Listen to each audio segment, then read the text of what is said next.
Hi, welcome back to Trade in Your Job. I'm Matt.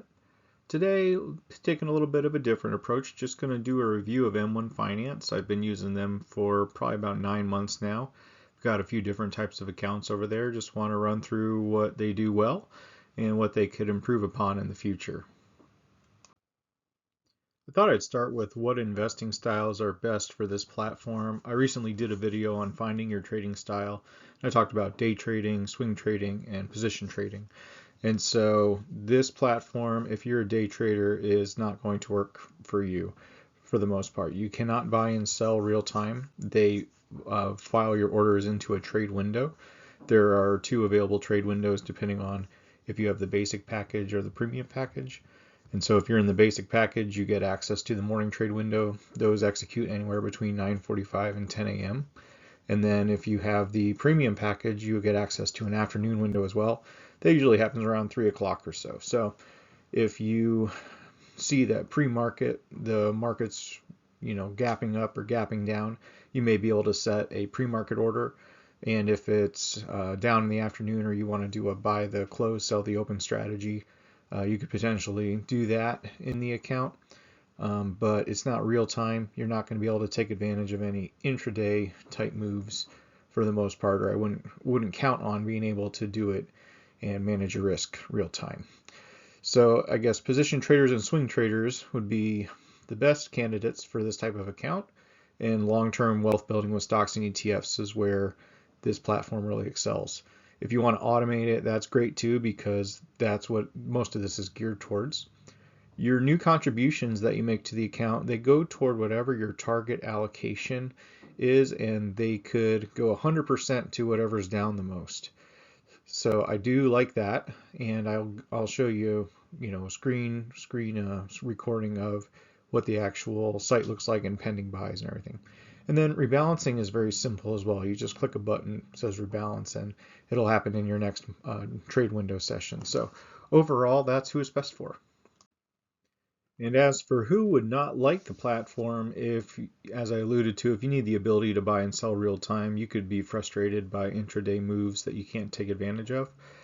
If you prefer mutual funds, you don't have access to those here. It's all ETFs. You can buy index ETFs, of course, actively managed ETFs. There's really a lot to choose from in addition to pies that are pre-selected for you.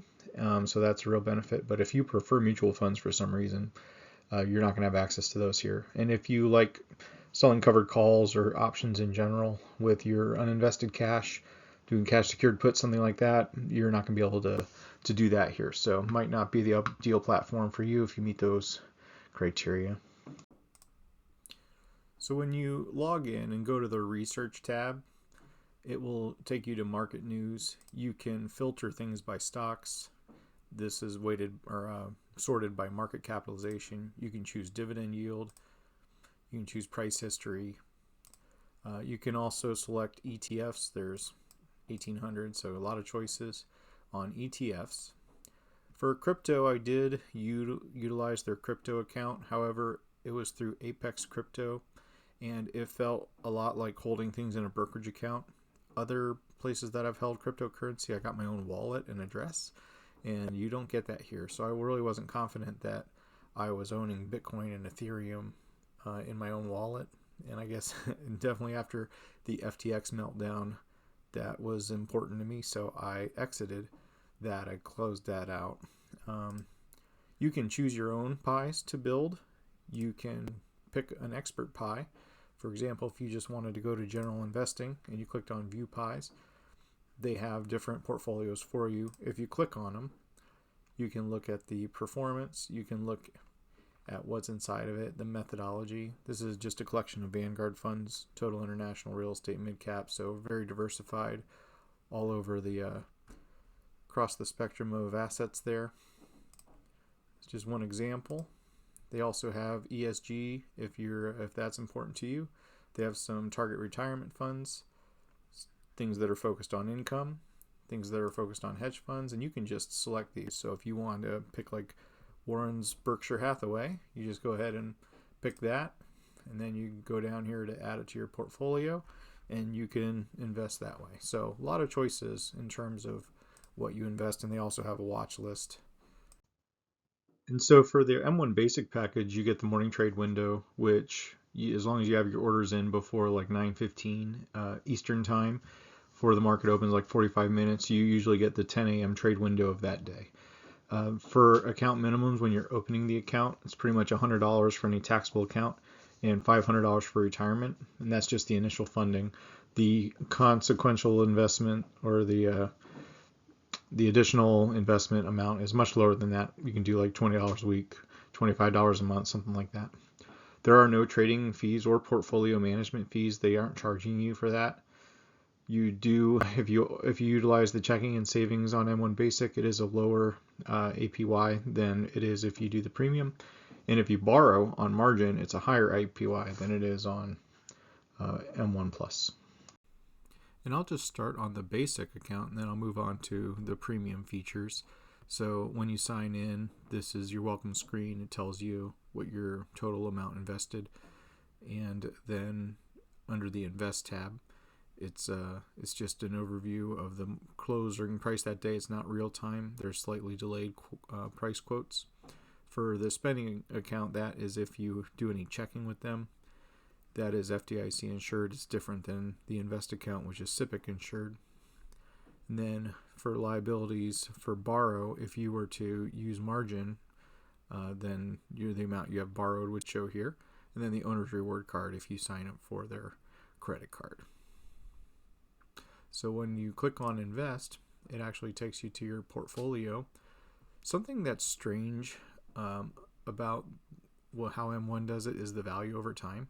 If you sell things to cash, reflected here in the buying power, it doesn't count that as a value of your account. So it actually just, if anytime you sell down to cash, like you can see here, it just takes you down like your assets fell off a cliff. But the buying power tells you how much you have. The way they calculate return is money weighted return. And so there's another way to calculate it, which is time weighted. And so they just do money weighted. And that takes into account anything you've added. We didn't start this account until mid-June, so we've benefited a little bit from being able to buy things on sale. I just made some purchases the other day. None of these are things that you should necessarily hold, but just showing you how you change things. You just click on the edit tab. It's really easy to add a slice and pick something else to put inside. So you can do that.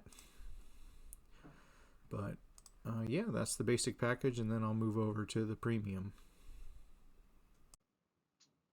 So once you are comfortable with the M1 basic package, M1 Plus may benefit you if you are looking for smart transfers between your accounts. That would be automated transfers that you can set up. If you want access to the 2 trade windows, morning and afternoon, that's through M1 Plus. For an account balance over $25,000, you get the access to trade twice a day. So you could buy and sell in the morning and the afternoon in that account once you reach $25,000 invested.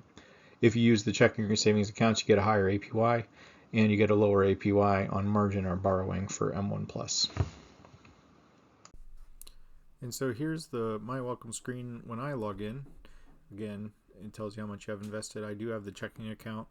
I just have not yet moved more money in there. I just kind of moved it over and then put it into the investment accounts. And then I'm not borrowing against my value, and I don't have the owner's reward card.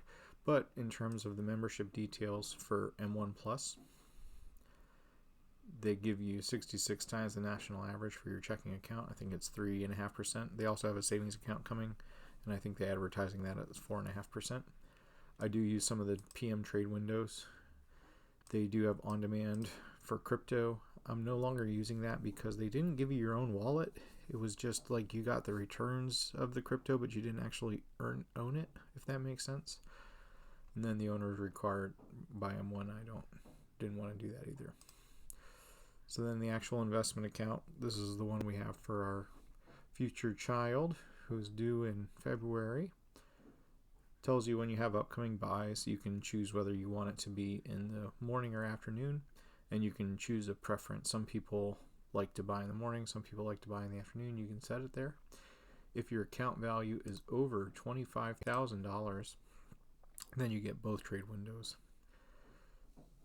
They don't show you the combined value of your account, so this account's actually $22,000, but they reflect it's only $10,000 because currently only $10,000 is invested, and I have some buys set to happen tomorrow morning. Here's the crypto, and what I meant by that is there's no separate wallet that you actually own your cryptocurrency in. So that was the downside of that. It was still held through Apex Clearing. Not sure what they were really going for there. And then the other thing that's annoying is they make you open an individual account whether you want to or not.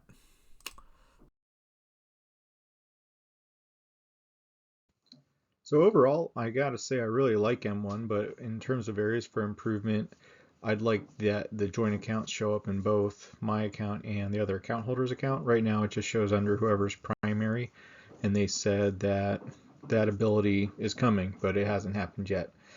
I'd like the uninvested cash held inside the brokerage account to show in the value over time, because when you sell to cash, the value of your account doesn't go to zero. So that's kind of how it reflects right now, and it's a little misleading in terms of what your account value has done over time. And as far as the crypto platform, I think it should be more clear that each holding is held in an individual wallet, or they give you an address to the wallet so you can send and receive, but it's not set up that way. And it was unclear that that's how it worked or did not work, so that's what I'd like to see in the future from them. Thanks for exploring M1 with me. I hope you got something out of it. If you have any follow-up questions about it or want to ask for clarification on anything, please send me an email, tradingyourjob@gmail.com. I'm working on a 2022 market recap and some strategies that you can use to help improve returns and reduce risk for 2023. So that'll be coming shortly. That's all for now.